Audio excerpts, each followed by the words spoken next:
Welcome to ప్రజా TV ప్రేక్షకులకు నమస్కారాలు. వార్తలు చదువుతున్నది మీ ఆంజనేయులు.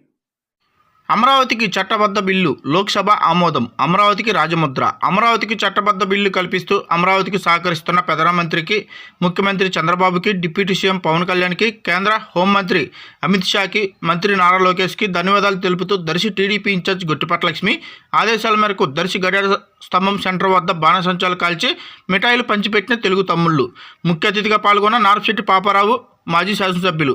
ఈ కార్యక్రమంలో దర్శి సొసైటీ అధ్యక్షులు Kaluvakodu Chandrasekhar, Darsi municipal chairman Narpasetti Pichaiah, Darsi AMC chairman Daram Nagaveni Subbarao, Darsi town party అధ్యక్షులు పుల్లల చెరువు సత్యనారాయణ, బీజేపీ నాయకులు తిండి నారాయణ రెడ్డి, టీడీపీ మహిళా నాయకులు శోభారాణి, దర్శి టౌన్ జనసేన అధ్యక్షులు చేతరాజి కొండయ్య, టీడీపీ జిల్లా కమిటీ సభ్యులు పటాన్ సుబాని, టౌన్ టీడీపీ ప్రధాన కార్యదర్శి Battula Srinath, cluster Narpasetti Madhu, unit and booth ఇన్ఛార్జీలు, తెలుగు కౌన్సిలర్లు, బూత్ ఇన్ఛార్జీలు మరియు తెలుగుదేశం, జనసేన, బీజేపీ నాయకులు, కార్యకర్తల, అభిమానులు పాల్గొన్నారు.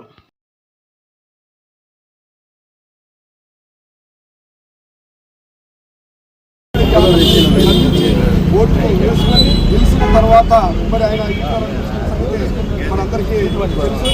గత 5 సంవత్సరాలు 2019 నుంచి 24 వరకు మన రాజధాని ఏదని ఎవరైనా అడిగినా చెప్పేటటువంటి అమరావతి మా రాజధాని అని చెప్పుకునే పరిస్థితి మరి మనందరికీ ఎవరిని అడిగినా చెప్పుకునేటువంటి పరిస్థితి అనేది.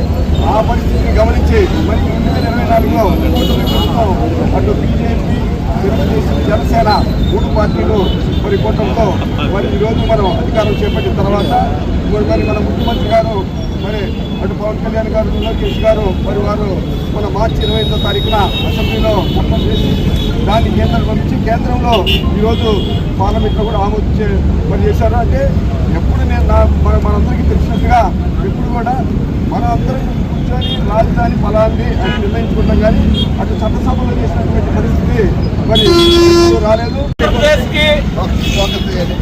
ఒక రకంగా చెప్పాలంటే ఒక పండగ వాతావరణం. అదేవిధంగా అమరావతి రైతులు వారి యొక్క ఆడపడుతుల యొక్క కన్నీరు మరి ఈరోజు వాళ్ళు చేసినటువంటి ఉద్యమాల ఫలితంగా ఈరోజు అమరావతి ఆంధ్రలో రాజధాని, ఒకప్పుడు శాతవాహనుల రాజధాని అంటే అమరావతిని ఈరోజు గజెట్ పార్లమెంటులో చట్టం అయినందువల్ల మరి ఇదంతా కూడా రాష్ట్ర